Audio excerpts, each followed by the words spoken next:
John Eric Nelson.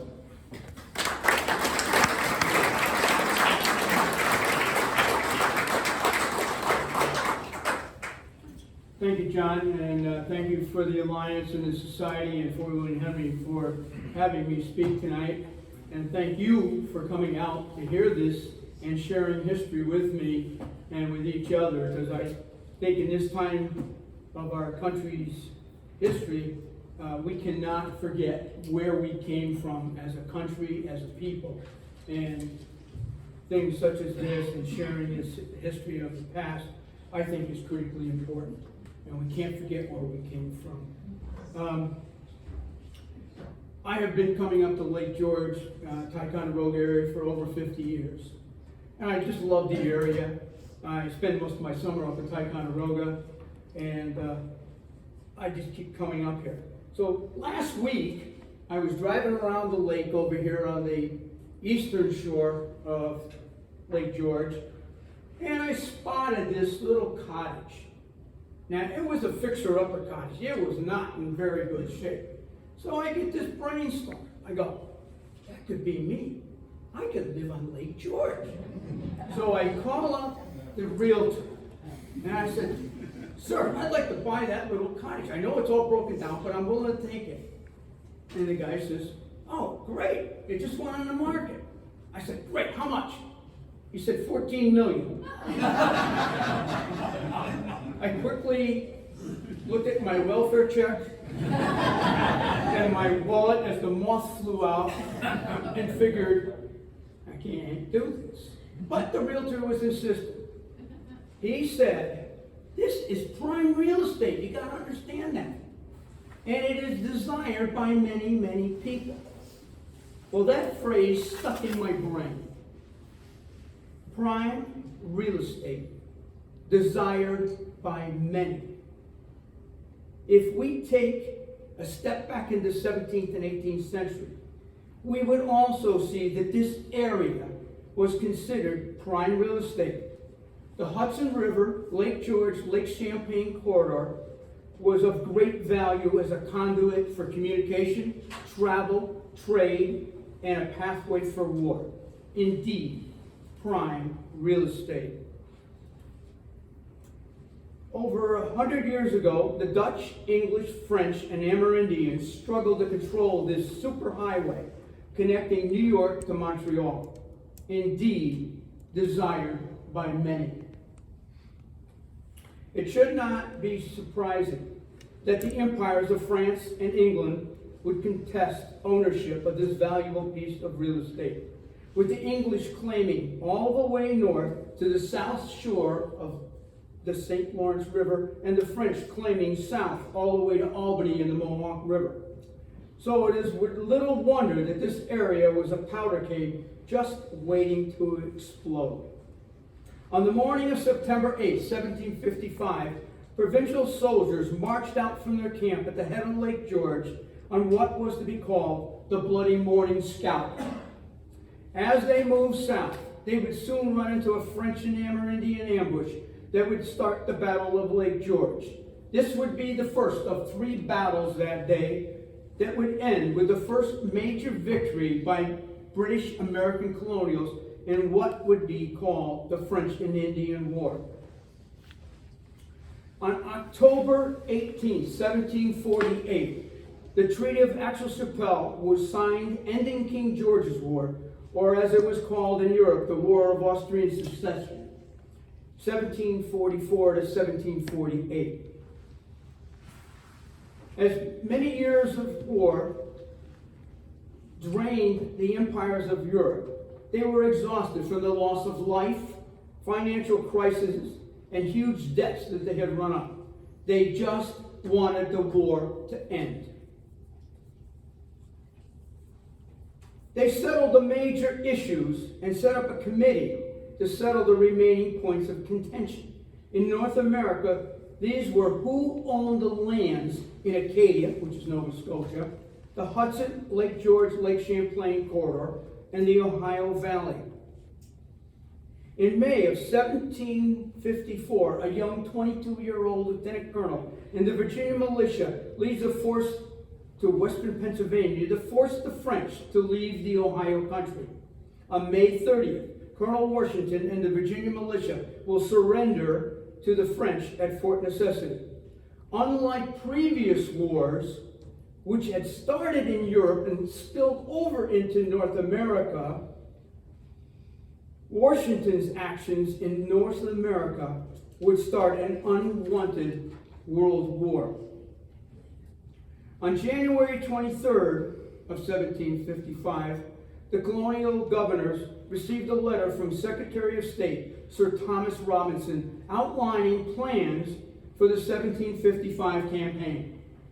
On February 24th, the New England governors received a letter from Governor William Shirley of Massachusetts, quote, "The attention of the French and a great part of their forces upon the Ohio afford a most favorable opportunity for the four colonies of New England and of New York and New Jersey, with their united strength, to erect a fort near Crown Point, as may command the French fort there."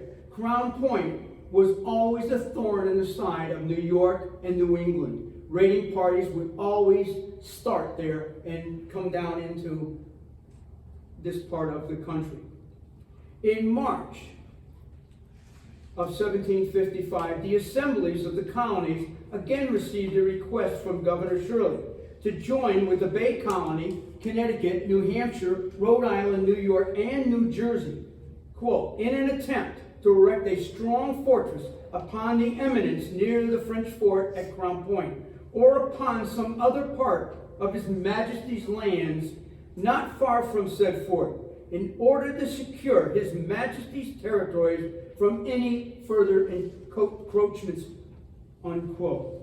Shirley would later remove New Jersey troops from this army, Johnson's army, and add them to his own force that was to attack Fort Niagara in western New York. Governor Shirley further requested each colony would raise troops in proportion to their population. You can see that's up on the screen. Massachusetts would raise 1,200, Connecticut 1,000, New York 800, New Hampshire 600, Rhode Island 400. These numbers would soon be raised, and later during the campaign, requests would be sent out for additional reinforcements from each of the colonies to meet new threats from the French. By mid-March, colonial assemblies of New England approved plans for raising troops. Orders were set in motion to fill the ranks and lay in provisions and supplies for the campaign. Following news of Washington's defeat, the British government resolved to send British regular troops to North America. In March of 1755, General Edward Braddock arrived in America with 2 regiments of regular British troops. Between April 14th and 15th, 1755, General Braddock convened a meeting with 5 colonial governors to coordinate the military strategy for the 1755 campaign against the French. At this Alexander, Virginia meeting, it was decided that there would be 4 expeditions against the French. General Braddock would lead the main effort against the French fort of Duquesne in the Ohio Valley with regular forces. Colonel Robert Monckton would lead a combined force of regulars and New England provincials to attack Fort Beauséjour in Nova Scotia. Governor William Shirley would lead the effort to capture Fort Niagara in western New York with colonial troops.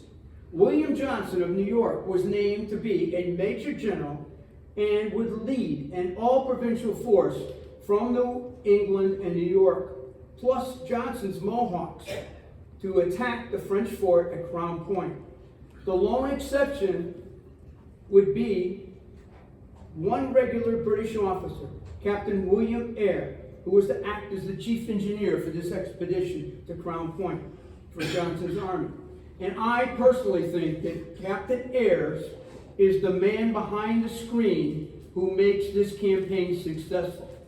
He brings regular British order and discipline and knowledge to this campaign where no other officer really had it, except a few. At this time, there were no standing armies in New England, colonies. From their birth, they had followed the English system of military train bands, which we think of as militia. Males of military age between 16 and 60 were required to join. Officers were appointed by the legislature, with captains being chosen locally with the approval of the legislatures. These men tended to be the most popular, well-known people in the town. Each person was to keep himself armed and equipped. They were to muster for drill twice annually for little training and once a year for great training, which meant all of them were supposed to come together. This did not happen very often. Arms and uniforms of all descriptions often were exhibited, with an array of guns, clubs, pitchforks being seen. These training bands were reported as, quote, fun, frolicking, horse-playing events, unquote.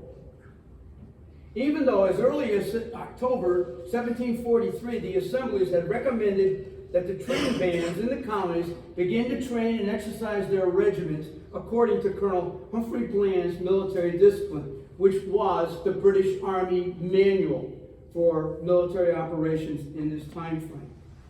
There were not a lot of men with combat experience in the colonies. Most had not seen warfare, with a few exceptions of men who had fought or chased raiding parties from Canada or had been in the 1745-46 campaign to capture Louisbourg up in Cape Breton Island and above Nova Scotia. Most of the men enlisting were farmers, laborers, and tradesmen. There were not a lot of Daniel Boones and Davy Crockett's running around the colonies in 1755. As they had done in the past, New England colonies' way of raising troops for the campaign was to pay bounties to each man enlisting for the campaign. Men would sign up for a specific time frame, normally May to November. They believed this contract was sacrosanct.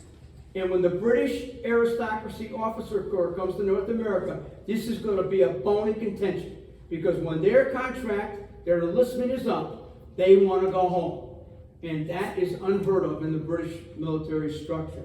And it will be fought and argued and really a major problem throughout the entire war. Men would receive the following bounties. You can see it on the screen. With extra money if men would bring their own arms and equipment. And again, all kinds of equipment and arms would be showing up. It should be noted there is little or no mention of uniforms, with most of the men wearing the clothes they had brought from home.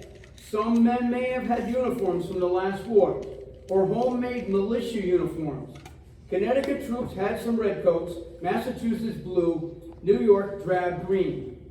But this is what most of the men would have looked like if they had uniforms at all.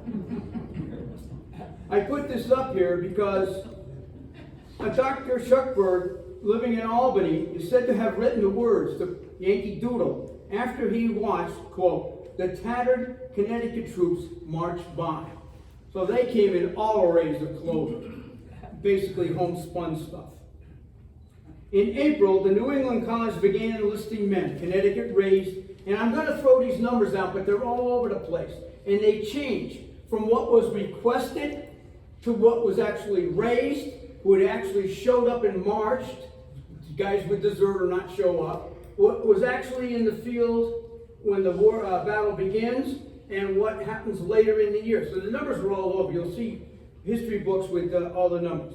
But generally, Connecticut raised 2 regiments of 1,000 men each to be formed into 6 companies for each regiment. Each company had between 80 and 90 men, officers, non-coms including. Massachusetts would raise 3 regiments, New Hampshire and Rhode Island 1 regiment each. And the numbers of companies and the men per company changes in each colony. At the March meeting, the assemblies appointed commissaries to provide transportation, provisions, other necessaries for the intended campaign. The colonies began to gather and move supplies up to Albany by ship. As the campaign moved forward, Massachusetts and Connecticut forces would be better supplied and equipped than troops from New York, Rhode Island, and New Hampshire. And you can see some of the stuff that they were gathering up. Connecticut even goes as far, and Massachusetts followed, where they embargoed food and said you could not ship off wheat, pork, sheep, etc. to the Caribbean, which was a big trade for the colonies, because we needed here for this campaign. So they were doing that. The Assembly's ordered that for the conveyance carrying of baggage and other necessary, that there would be a number of pack horses provided under the direction of the commissaries. These would be added to the sloops, wagons, bateaus that would be involved and employed to carry supplies first to Albany, then north to Lake George. At the May meeting, the Connecticut Assembly received a request from the governor of New York asking that the colony be allowed New York to enlist in Connecticut 3 companies of Connecticut men of 100 effective men, officers included. The Assembly agreed to this as, quote, a very large portion of Connecticut men has already been raised in this county, are almost ready to march north, unquote. But the Connecticut Assembly did require that a major and all junior officers be appointed by the Connecticut Assembly and that force be paid for by New York. There'll be problems later. New York and Connecticut don't like each other. Connecticut also sent 300 men to join with the Massachusetts force that was going to Fort Beauséjour in Nova Scotia. Back in early April, when the governors met and Governor William Shirley met with General Braddock in Alexandria, Virginia, the new commander-in-chief for North America named New York's William Johnson to be a major general and to lead the New England forces against the French fort at Crown Point. In May, a controversy flares up over who would be second in command. Connecticut had already commissioned Phineas Lyman to be a major general and wanted him to be second in command.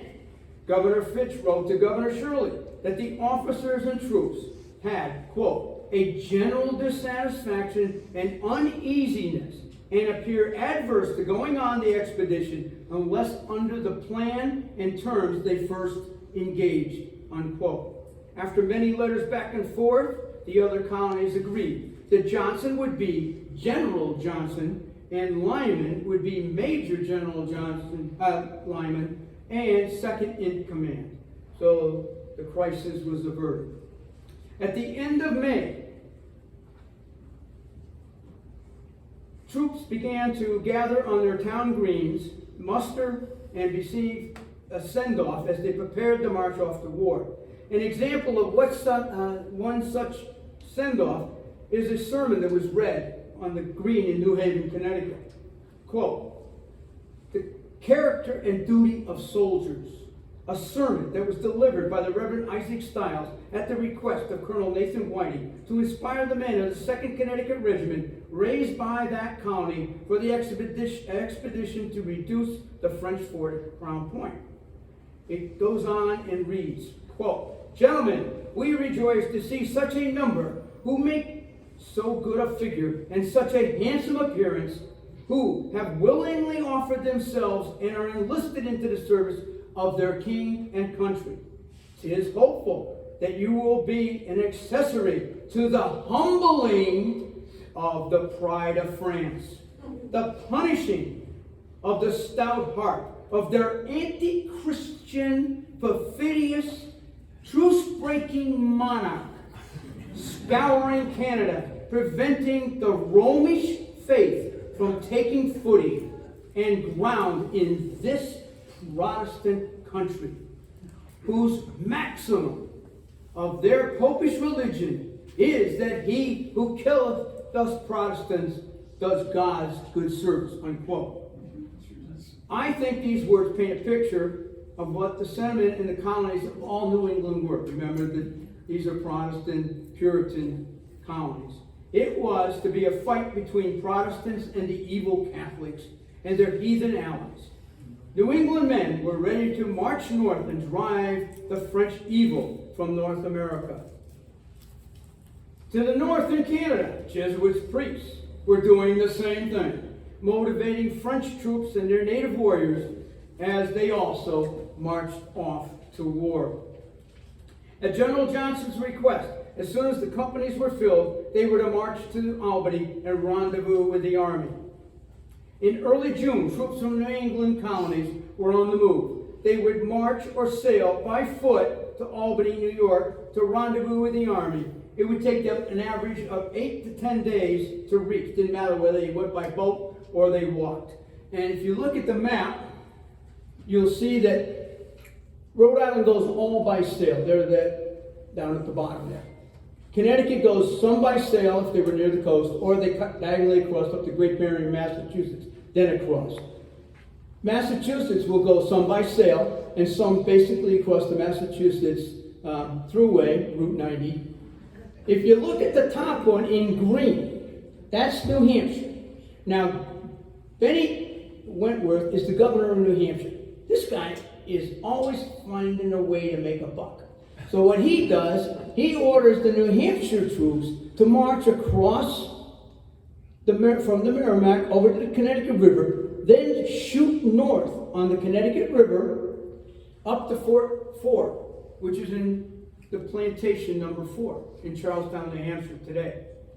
His idea is to go a little further, and for the last 5 years, he'd been trying to get Fort number 5, which is up near the Wells and Ammonoosuc River, where it comes into the Connecticut River in an area they call the Goose Goose. He wanted a fort there. He's thinking, put a fort there, I have settlements, I can sell land to those settlers, I can make money. So the plan is, the New Hampshire troops are going to go up the Connecticut River to 4, go up, build a fort up at the Coos, and then shoot across Vermont and join the battle over at Crown Point. Well, this just doesn't work. So they have to backtrack back down the Connecticut River, you see in the green, and then they have to march to Albany. They're always a day late and $1 short. They just do this all the time.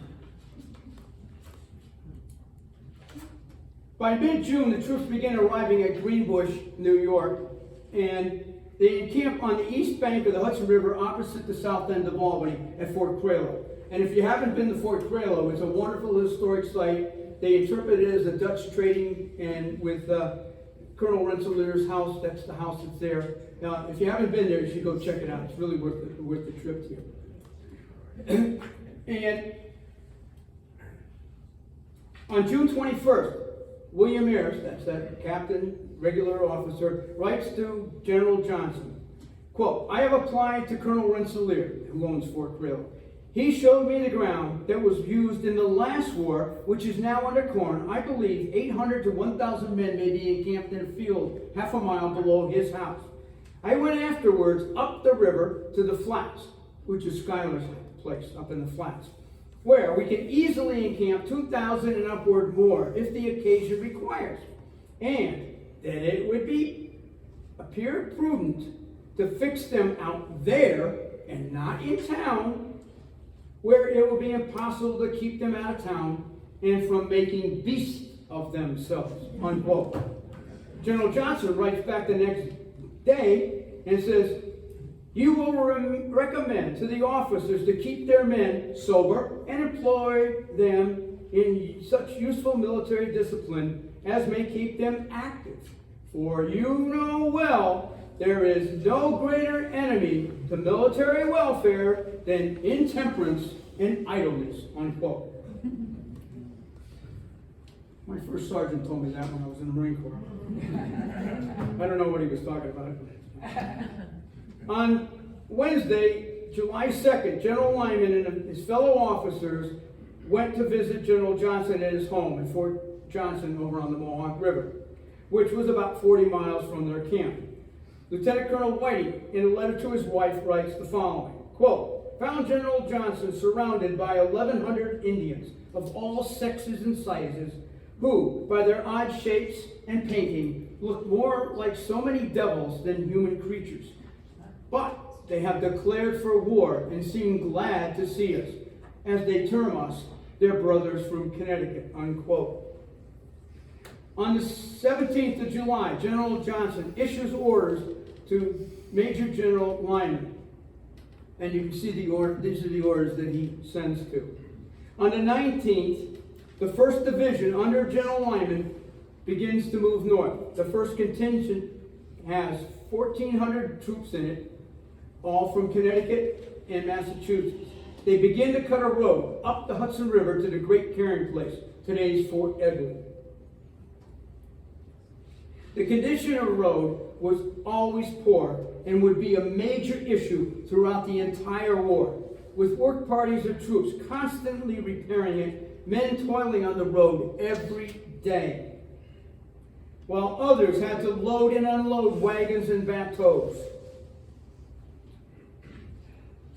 They had to cross and wrestle whaleboats and bateaux over the numerous falls of the upper Hudson. The Army always had to be on the alert for attack by French raiders once they had left Albany. On July 29th, found the Army still bringing supplies up to Stillwater. That's as far as they'd gotten. 2 days later, General Lyman orders the Army to move forward to Saratoga. On the 31st, General Lyman sends 300 men forward to the carrying place to improve the road to that point, and 50 men back to Stillwater to repair bridges that were defective. He also sends men to the ruins of old Fort Saratoga, which had been destroyed in the last war, to seek out cannonballs. He reports back, and I cannot believe this number. They were back there and they found 1,100 cannonballs. And they brought them back to the camp, which was about a mile from the old fort. He also reported that there was lots of grass that could be found in Saratoga for horses and cattle to eat as the Army would move north. The Army presses forward and moves up past the Little Carry Falls, the last of the falls. On August 3rd, General Lyman reaches the carrying place at the site of old Fort Nicholson, also known as Lydius's trading post. He orders 2 storehouses to be built in a fort 100 feet one way, 18 feet the other way, and near half an acre picketed to be started. And this fort must have got pretty well, because there's enough fortifications there that when we have the Bloody Morning Scout, one of the reasons the Indians don't go south, they go north, is because they were afraid to tangle with that fort. So they must have done a substantial amount of work on that fort. On the 5th, General Lyman ordered 30 men to scout the way northeast to Wood Creek over towards Fort Ann, and 10 men to scout north to Lake St. Sacrament to see which route would be the best way for the Army to march to Crown Point. The 2nd Division back at Albany of 1,100 men starts to move north on the 6th. 100 men from Connecticut are assigned the task of working the artillery bateaux. Colonel Whiting again writes to his wife, quote, "It fell to my lot to march with the artillery, having under my command some of the pieces very heavy, a very fatiguing piece of work." Just imagine loading those things, unloading them all the time. General Johnson joins this group that's marching north. On account of leaky boats, all of the supplies and artillery had to be carried by much slower wagons. Johnson writes to James Delancey, quote, "We are much retarded by bateaux, which were all leaky and wanted of recaulking. We need pitch and oakum. I beg to be sent to follow us. Still, no New Hampshire troops. They're running around on the Connecticut River still. The lack of and the leaky condition of bateaux will be a major issue throughout the campaign. Not being able to move supplies will be one of the reasons the campaign fails to reach Crown Point." On the 12th, General Lyman orders 300 men to begin building a road and repairing what was of the old road toward Wood Creek and Fort Ann. On the 14th, General Johnson arrives at the carrying place with 50 Mohawk and the rest of the Army. Because the bateaux leaked so much and the wagons kept breaking down, it took 2 weeks for them to move the supplies and 20 cannons. When Johnson arrived, the troops fired the 2 pieces they had at Fort Edward and gave the general a loud cheer. The Army now stood at 2,850 troops at the carrying place. At a council of war on the 15th, it was agreed to send a request back to the colonies. They already realized they don't have enough guys. 400 more men from New York and 500 more from Connecticut and Massachusetts were requested. By August 24th, the French, under the Baron Dieskau, now had a mixed army at Fort St. Frederick, Crown Point, of over 3,000 men. 1,600 Canadian milice, their militia. 2 battalions of troupes de terre, their regular troops from Europe. And all the garrisons along the forts on the Richelieu and Lake Champlain, the Troupe de la Marine that garrisoned those troops. And 500 to 600 mission Indians. Those are the Indians that live along the St. Lawrence River. They converted to Catholicism. From there, he organized a picked force of 1,400 men to strike down Lake Champlain and Wood Creek. Also on the 24th, back at the carrying place, General Johnson proposes marching with a 1st Division consisting of 1,500 men and some artillery pieces up to St. Sacrament, where he planned to build a defensible fortification. The Council of War ordered that the road toward Fort Anne be stopped in favor of the one leading to St. George. And Johnson changes the name of St. Sacrament to Lake George in honor of the king's grandson. Major General Lyman was to follow with the 2nd Division as soon as the lost children of New Hampshire showed up. Before he left, Captain Ayres, the British engineer, laid out plans for the fortifications, and that's the drawing of the fortifications. The fortifications of the fort to be built around Lydia's log house, which the troops that were left behind were to continue to build. General Johnson and the 1st Division marched to Lake George on the 27th, reaching Lake George on the 23rd, only to find a very, very inhospitable landscape. John, how did you put that in my thing? I didn't put that in. How did I get in there? Captain Ayres, Johnson reports, will come up with a place for a fort to be fixed upon and a more regular encampment made and laid out for the rest of the army. I would wish that the heavy artillery come up as long as we still have dry weather. And Johnson reports that the land has to be cleared from very thick woods, not a foot of land cleared. So it was very unhospitable, all this stuff that we see around here. That's probably what they saw, probably saw the cottage that was falling down I wanted to buy.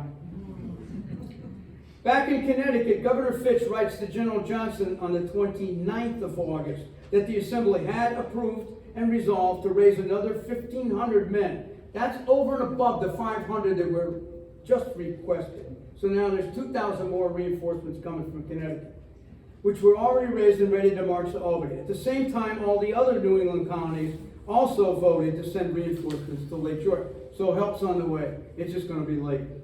On September 3rd, Lieutenant Colonel Whiting writes to his wife that General Lyman and the last part of the army had left Fort Edward and come up to Lake George. The 5 New York companies, 3 of which are Connecticut troops in New York Bay, and the New Hampshire troops, plus Colonel Bagley's Massachusetts regiment, are to remain at the carrying place. It was during this time that the Connecticut and New York troops began to quarrel and come to blows, which would force General Johnson to bring the 3 Connecticut troop companies in New York Bay up to the lake to break up the fighting. But fear not, New York was not left alone. The New Hampshire troops that arrived, they soon started quarreling, and New Hampshire and New York were fighting. Says something about New York here. The Council of War on September 7th received news from a party of Indian scouts sent out toward Wood Creek, who reported back that they had found, quote, 3 large roads made by a great body of men yesterday, which we judge were marching toward the carrying place. We expect an attack made at the carrying place, Fort Edward, unquote. Immediately, 2 expresses were sent south to warn New Hampshire Colonel Blanchard, who was commanding at Fort Edward, and the Lake George camp was put on alert and the guards doubled. Johnson reported of the events on July 8th in a letter to Governor Shirley dated September 9th. I called a council of war who gave it as their opinion that 1,000 men be detached under the command of Colonel Williams of one of the Boston regiments with upwards of 200 Indians. They marched between 8 and 9 o'clock. In about an hour and a half afterwards, we heard heavy firing. After marching only 3 or 4 miles, the enemy struck. With Colonel Williams' Massachusetts regiment and Hendrick's Mohawks in the lead, the column walked into a fish hook ambush. The trap was sprung early by a mission Mohawk on the French side. But Colonel Williams' troops were already well into the kill zone as the first fire rained down on the lead elements. With heavy losses, including Colonel William and Hendricks being killed, the troops broke and began to flee back north. Colonel Whiting's Connecticut regiment was further back north and was not caught in a trap. Whiting was able to gain enough control that allowed the retreat to be carried out in a more normal and stable relationship. All right, after we leave here, you guys go out and tell us, start raising hell. You all got homework to do. Where the hell were the Indians? This has been bugging me my whole life. One of the reasons Johnson is appointed general of this army to lead it to the attack on Crown Point was that he was going to bring the Mohawks in on the side of the British. The reason being is the Mohawk Iroquois Indians were adapted wilderness warfare. And they certainly would not walk into an ambush like those dumb white guys. So it's been bugging me forever. Where were the flankers? Where were the lead elements? Where were the points out front? Some historians have speculated that they had assumed that the French had gone south and were already attacking Fort Edward, and they were nowhere near Lake George. Big, big mistake.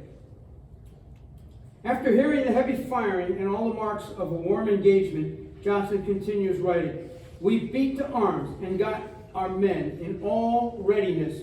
The fire approached nearer, upon which I judged our people were retreating, and dispatched Lieutenant Colonel Cole with about 300 Rhode Island men to cover their retreat. Colonel Cole's Rhode Island regiment marched south and joined with the Connecticut troops. This controlled retreat of several hours allows General Johnson to prepare the encampment for the best possible defense." Quote, "About 10 o'clock, some of our men in the rear and some Indians of said party came running into camp and acquainted us that our men were retreating, that the enemy were too strong for them. The whole party that escaped returned to us in large bodies."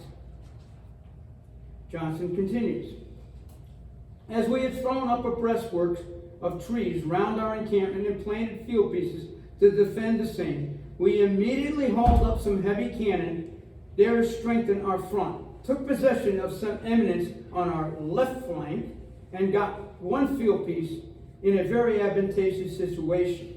The breastworks was manned throughout by our people, and the best disposition made to our whole encampment, which time and circumstance would permit."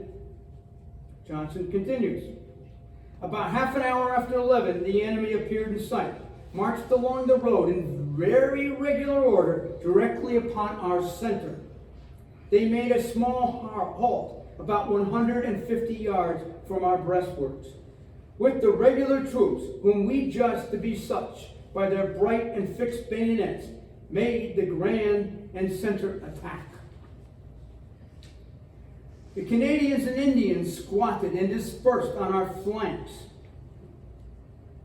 The enemy's fire we received first from their regulars in platoons, but did no great execution, being too great a distance, and our men defended by the breastworks. The French regulars kept their ground and order for some time with great resolution and good conduct, but warm and constant fire from our artillery. The artillery, in my opinion, is what wins this battle. The French could not stand up to the fire of the artillery pieces. They were out in the open. The British are behind even rudimentary breastworks, and they have cannons firing probably grape shot and cannons out at them.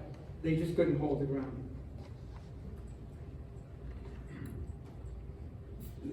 Fire from our artillery and troops put them in great disorder. Their fire became more scattered and unequal. The enemy's fire on our left flank, where that eminence is, and they put artillery piece, and the enemy fire on our left flank grew very faint. They moved then to the right of our encampment and attacked the Massachusetts regiment over there. About 4 o'clock, our men and Indians jumped over the breastworks, pursued the enemy, slaughtered numbers, and took several prisoners. Among the prisoners captured was the French commanding general, Baron Dieskau, who got shot several times. The whole engagement and pursuit ended about 7 o'clock. Johnson writes of the third engagement in the afternoon of the 8th, quote, 8 o'clock last night, a party of 120 New Hampshire Regiment and 90 of the New York Regiment, who were detached for our assistance under the command of Captain Magnus from the camp of the clearing place to reinforce us, were attacked by a party of Indians and Canadians at the place where Colonel Williams was attacked in the morning. Their engagement began between 4 and 5 o'clock. This party, who our people said were between 300 and 400, had fled from the engagement here and gone to scalp our people killed in the morning. Our brave men fought them for near 2 hours and made a considerable slaughter amongst them. Of our party, we lost 2 men killed, 11 wounded, 5 missed. Take these numbers with a grain of salt that I give you. You've got to. They're all over the place. This would be the Battle of Bloody Pond, noted as the pond where bodies of the dead were thrown into. Alert! The Alliance is hoping to have a program next spring on Bloody Pond. Was there really a Bloody Pond? Where was it? When did it come into history? Where is it today? Is it by the blue marker, etc.? So hopefully the Alliance will have a wonderful conference and we can learn about the Bloody Pond. And there's a lot of information floating around, good, bad, indifferent, about that. On the 9th of September, Seth Pomeroy writes home, we are about the melancholy work of burying our dead that was killed here in camp yesterday. The next day he continues, I went out this day with about 400 men. We put into the ground 136 bodies of men and brought in great quantities of French stores, guns, blankets, hatchets, etc. On September 14th, 6 days after the battle, General Johnson called the first of what would be many councils of war. The army needed to decide what to do next and take stock of their situation. After the 3 engagements, both sides lost about 670 men dead, wounded, captured, or missing. The English, near 340, with the Massachusetts regiments taking the biggest hit. The Massachusetts regiments also lost 3 of their regimental colonels. Mohawks lost 60 warriors, including their leader, Hendricks. Connecticut lost 70 men. The French reported having lost 339, which is a disputed number. All these numbers are disputed. You'll see them all over the history books. The ones I'm giving you now are what I think is probably the best that we know at this point, but they're all over the place. A few days later, General Johnson writes a letter to Governor Phipps, dated September 17th, in which he writes, quote, our wounded, for the most part, I'm afraid, will not be capable of service this season. Our sick daily increase, as the weather is of a sudden become very wet and cold. I am afraid their numbers will grow. He goes on to say, indeed, I am sorry to perceive and confess that our people in general do not show the spirit and alacrity that might be expected from the providential defeat of our enemies and the prospect of the business before us. I believe at present we are not more than 18 to 1900 men fit for duty. Besides knowing their situation, they also needed to know what the French were planning. In papers from the French general, it was learned that the French had brought 3,171 troupes de terre, their regular troops, from Europe into Canada. It was believed there were still above 700 at Crown Point or at Ticonderoga. In his letter to Governor Phipps, General Johnson states that he has sent out spies daily to learn the posture of the enemy. This would include both native and white scouts. The lack of faith in the reliability of native scouts would lead to a more trusted use of provincial troops and the beginning of the American Ranger, with the two most active provincial scout leaders being Robert Rogers of New Hampshire and Israel Putnam of Connecticut. This is the birth of today's Army Ranger. Throughout the fall, Johnson keeps scouts out both north to Crown Point and Ticonderoga and northeast over to South Bay, looking for signs of new French attacks. On October 28th, a scouting party reports back that the French are now clearing land at Ticonderoga and that they have seen at least 150 tents, some small boarded houses. They also report back that they saw over 100 men there. By mid-November, scouts are now reporting that the encampment and number of men at Ticonderoga has greatly increased. They also report that the French were busy building fortifications on the Ticonderoga Peninsula. More troops than supplies. In a September 22nd letter, Johnson writes to Governor Shirley, quote, "Reinforcements, particularly for Connecticut, are coming thick upon us. By fresh numbers they are welcome, but as hungry guests, with whom our old people consume provisions as fast as the wagons can bring them up, they are not," unquote. The ability to bring supplies from Albany to Fort Edward, then up to Lake George, becomes a major problem. General Johnson orders the new wave of arriving reinforcements, Connecticut troops and Massachusetts troops, to stop and stay at Albany because there's just a lack of provisions to feed them.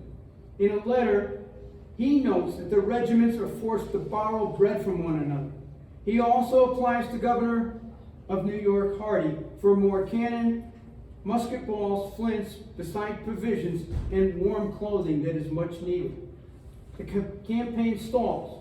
For the rest of the fall, the troops are kept busy improving the fortifications at both Lake George and the carrying place. The lack of tools, supplies hinders these efforts. Wagons, horses, oxen, and in particular the teamsters to drive those were in great need. All fall, Governor Shirley keeps pressure on General Johnson to keep moving forward, take Ticonderoga and Crown Point. I feel this may have been to cover up the fact that his own force is stuck at Oswego and is not moving toward Niagara. So let me blame the other guy. The exhibition stalls. Lack of bateaux, wagons to move supplies and provisions forward. Shirley even went so far as to suggest that if General Johnson, who had been wounded in the butt during the battle, was unable to perform his duties, then he should turn the command over to General Lyman, and he should take command and move forward and take Ticonderoga and Crown Point. On September 25th, Governor Shirley writes to Johnson again, forcing him to attack Crown Point. Quote, "You will give me leave to press this matter. The attack would greatly rebound your honor and that of the army under your command," unquote. Governor Hardee also keeps on pressing, but he wants a third fort to be built over where the old Fort Anne is, or was, at South Bay and Wood Creek. And he continually joins with Shirley to keep pushing for an attack on Ticonderoga. The troops lacked everything: provisions, canning, clothes for the winter and fall. Supplies were not able to move from Albany to meet the needs of the army. The men were without food and warm clothing. In a letter from Major Elijah Fitch, commanded the Connecticut troops in the New York regiment, he reports back, quote, "The colonel this morning ordered all invalids that are unfit for service be stripped of all clothing given them by the province of New York and to be discharged and sent off, the consequence of which must be that some of them must go naked and perish," unquote. It was also noted that if the army had moved forward and captured Crown Point or the carry at Ticonderoga, there was no way they would be able to be supplied with a winter garrison there. They couldn't supply the men at Fort Edward or Lake George. Now they're going to supply a group 35 miles further north during the winter. General Johnson writes to Governor Shirley on November 17th of the unrest among the troops, reporting, quote, "Connecticut troops have flatly refused to go out on a 5-day scout toward South Bay and Wood Creek. They say their time is out on Wednesday and they will stay no longer." Remember I told you, New Englanders were going to have that contract, and when my time is up, I want to go home. "We have no more meat or bread that will serve for one day. In short, there is general dissatisfaction in the army." In the November 20th meeting at Albany, a group of governors and commissaries, it was agreed that a winter garrison of 600 men would man Fort William Henry and Fort Edward, to be furnished in the following proportions. Massachusetts was to provide 185 men for the winter, Connecticut 154, New York 123, New Hampshire 71, Rhode Island 61. On November 22nd, a council of war was held back up at Lake George, and it voted to end the campaign and to go into winter garrison. After expressing the following concerns, up here. And you can see on these are some of the concerns why the council of war decided they didn't want to go any further. They concluded the meeting with the following statement. They must have known there's going to be some problems.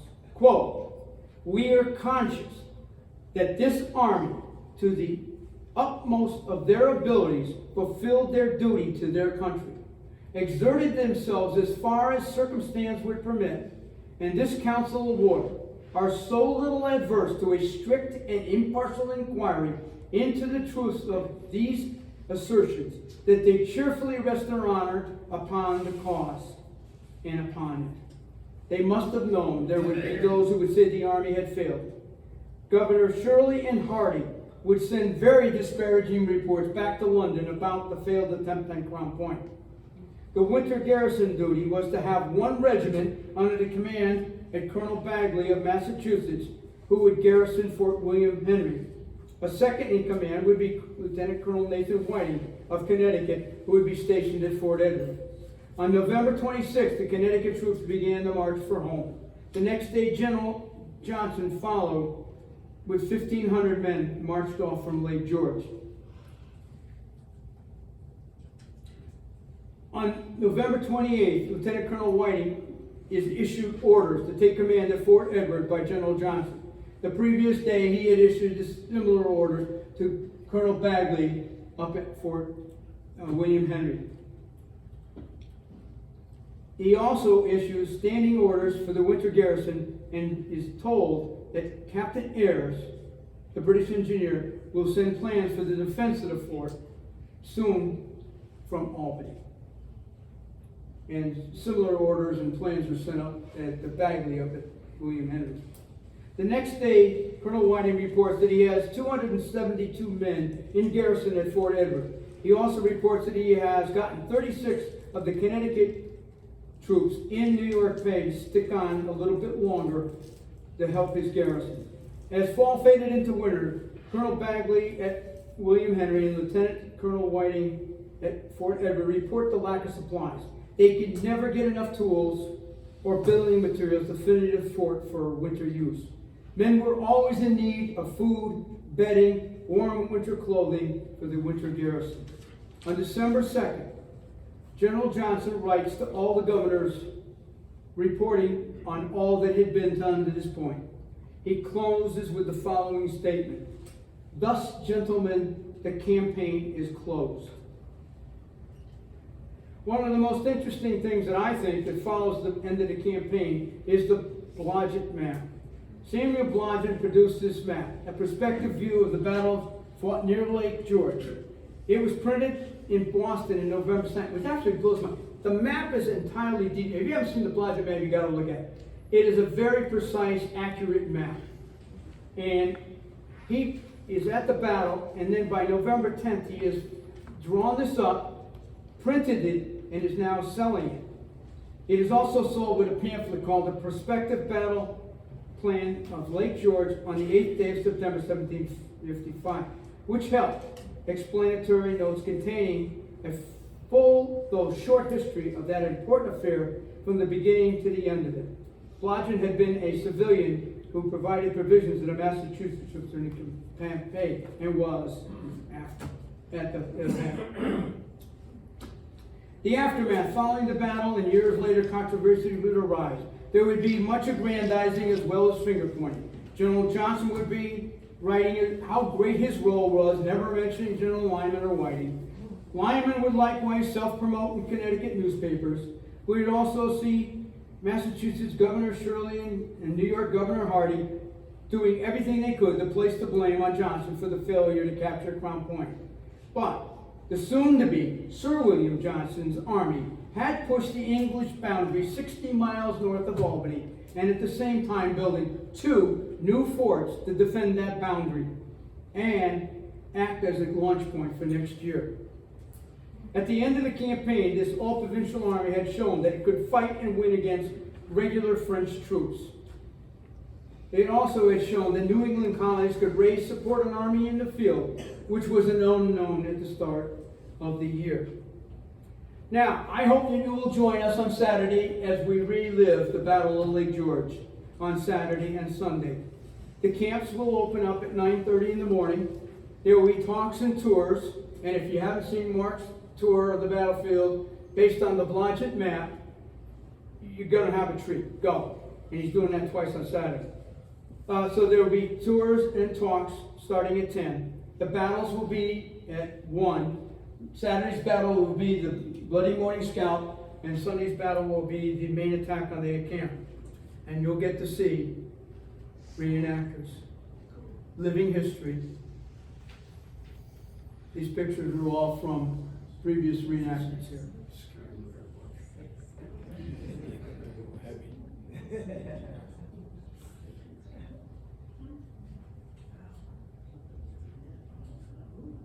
These were all done by that gentleman over there, John Tishy, the photographs.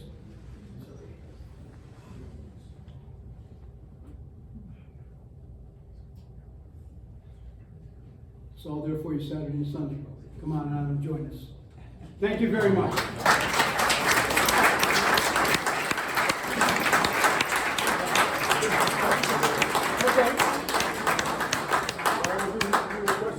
Session. Why don't we start with the right side? Is there any questions from the right side? Anybody with a question? Yes, sir.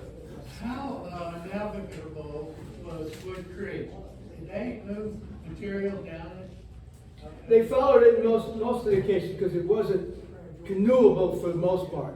It was, if you look at some of the old maps, they would come down, some of them would cut right across this way from Wood Creek, come over right here to the lake. Others would go down toward Fort Edward. But they were, in the 18th century, they would follow waterways as much as they could. Easy navigation. You don't get lost. They literally were the highways. But it is not that navigable all the way down. Now, for a light canoe, yes. But for moving military supplies, it's not that navigable. So they would come all the way down South Bay, go as far as they could on Wood Creek, stash their canoes in the woods, and then go on foot the rest of the way. There was a faint road because Fort Anne had been built up several times in previous wars and had been destroyed in the last war abandoned by the British when they abandoned the attack. In 1746, this battle plan was actually on the table, and the New England and New York troops had gathered and were ready to strike, but the war ended and they didn't strike. This same battle plan was already set in stone in 1746. Any other questions on the right? How about the left? Oh, sorry, Bruce. Where do you think Ephraim Williams was killed? I think he was up by the, probably about a mile from the south end, south end of French Mountain. I think the French had turned. They're coming around the end of French Mountain because they're coming from Wood Creek. Now, they must have had scouts out ahead because they knew that the British are coming. They had time to set the official track. So I don't think they got much further than a mile. And they were stalled for a while because this scout did not want to go this way. He wanted to go south and take Fort Edward. That's what he wanted to do. But the natives, they must have had a substantial amount of fortification built at Fort Edward. Plus they had the camp. And the native scouts had come back and said, we're not going there. Natives did not like to take fortified positions. So I think it was probably about a mile north of that. Not up by that rock. No. No. Okay. I've heard speakers say that he was killed up at that rock, and I think that's baloney. Because I think the road was further down south. Yeah, it is. Yeah. But He would have had a rocket. these are going to be great round tables when we all get together and we go back and forth. This is going to be fun. And if we have a couple of martinis, it'll be really fun. But yes, I think it was closer to that where they came around the curve on French Mountain. Yeah. Gentleman in the back? You talked about there being a lot of finger pointing because Johnson didn't make it to Crown Point. But the win at Lake George was about the only win the British had in 1755, wasn't it? Yeah, well, they did win. Monckton wins at Fort Beauséjour up in Nova Scotia. He captured that fort. In 1755? Yes, and then after that, then the deportation of all the Acadians comes. But yeah, that Massachusetts in regular force that Monckton leads Fort Beauséjour falls in 55. Yes, so they get two really. But this is a much more major one, bigger deal. And remember, everybody is, first they're all upset because Washington gets crushed in 54. And remember he signs that letter because he can't read French that says, yeah, I assassinated the ambassador. And so that's got Europe in an uproar. And then, with the Braddock defeat, the New England colonies, they're scared to death. They can't understand how this vaunted British army of several thousand men, gets crushed by a bunch of Indians. They can't figure that one out. I mean, that just breaks their psyche. So this is a critical, if they don't win this battle, things are really, really bad. Of course, they're not very good until 1759 anyway, but that would be my answer to that. But the finger, there was tremendous, and it goes all the way up until, like 18-something. There's a big brochure by the Connecticut, there's a group in Connecticut that it's called the, Who Really Won the Battle of Lake George, Lyman or Johnson. They write this booklet and they publish it. It goes back and forth. But there's no question that Shirley's trying to cover his own butt. Because he's stuck at Oswego for the same reasons Johnson can't go up there. I mean, you're going to go take leaky bateaus and whaleboats on Lake Ontario? I don't even want to take a good whaleboat on Ontario on a bad day. And they're building Fort Oswego, and he's stalled for the same reasons. But always remember these people who are in charge, no matter who it is. These are alpha dogs. These are the aristocracy, whether it's in the colonial or the British. They're not used to taking blame for anything. So they're going to point fingers at everybody else. So that was this year. But there were articles written in all the papers about this. Governor Hardy goes with Shirley and all that. So, yeah, there was a lot of controversy. Anyone? Oh, and I'm sorry, and Cole, that colonel for the Rhode Island regiment, he goes as far as writing letters that Lyman was in fact a coward hiding under a tree. He writes that, and he goes on saying that, you know, Johnson, even though he was wounded, he was standing on the parapets, waving his sword, leading him. Johnson was taken back to his tent. Lyman took over, but he writes the other way. Of course, he and Johnson become trading partners in the fur trade out west later. That's another story. Anyone else on the right? How about the left? Yeah, hi, John, thank you. When you were talking about the natives not having gone south because they thought that Dieskau's natives were going to hit Fort Edward, they just stayed in camp or they dispersed a little or? No, he had about 50 of them with him, with Hendricks on that lead element. But the majority of them stayed in camp? He didn't have that many at the beginning. Oh, he didn't? No. They had hoped to have, you know, a couple hundred of them, but they just didn't have that many. Oh, okay. So they hadn't all got there. I mean, remember, the Army only gets there 2 weeks before the battle. They're not there that long. And so the Army, you know, Mohawks are still supposed to be coming. And Mohawks start coming, more of them come later. But then they find out that they lost so many warriors and Hendricks is dead, they all turn around and go home. But they had about 50 of them. Okay, thank you. Any other questions on the left? And so with Hendricks then, like, the impression you get from all the living here locally, and I haven't read as much as a lot of these people, so why was Hendricks blown up so much? Did you get the impression that he was a much bigger figure than it sounds like he was? He was killed pretty early in that action. Well, they were riding out front. Yeah. So they're in the curve of the fissure. They're there. And Williams tries to get up on the hill and on the right flank of the British right flank. And he holds the ground for a little bit, but then the French overpower him. They just have too many guns. And they have the advantage of height. But Hendricks and Williams are out in the lead. They're out front. Yeah. That's my point. It's been driving me nuts you know, I was in the military and I was in Vietnam, and if we didn't have flankers and point people out there, I would have gone ballistic. And the second I step out of my encampment and go past my front gate of my wire, you damn well better understand you're in Indian country, and any second everything's gonna happen. I don't care whether it's 1 foot outside your gate. And so for them to go a couple of miles down the road and not have flankers and things, it's mind-boggling to me. And historians, like I said, have thought that, and I don't understand why, that they had gone that away. But they didn't really know where the French were. They were going south. But even if I was leading the thing, if I thought they went south, I'd still have flankers and point people out there. You know, it's just crazy. Any other questions? Yes, man? Russ? Not Russ. Larry, you want to? I just want to add to that, what this gentleman just asked that question. Hendricks' fame came before the. Yes, yeah. He was a famous Mohawk chief long before this battle. So that's why his statue's there. That's just what he did here. He and Johnson had this relationship for years. There's a couple of good books on that. The two Hendricks. There's two Hendricks. If you read that book is the one, and Tim Shannon's other book on the Albany conference down there is very good on that.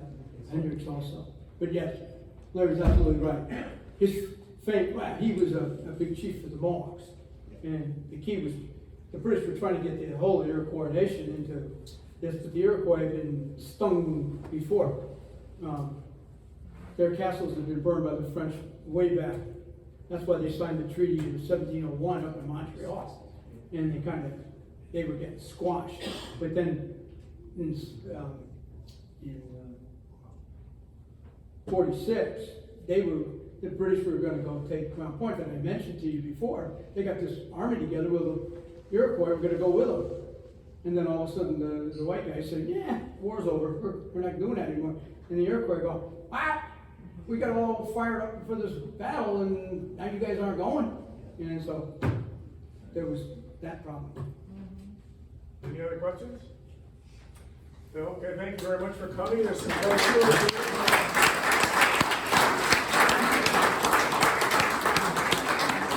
There's some brochures here on the weekend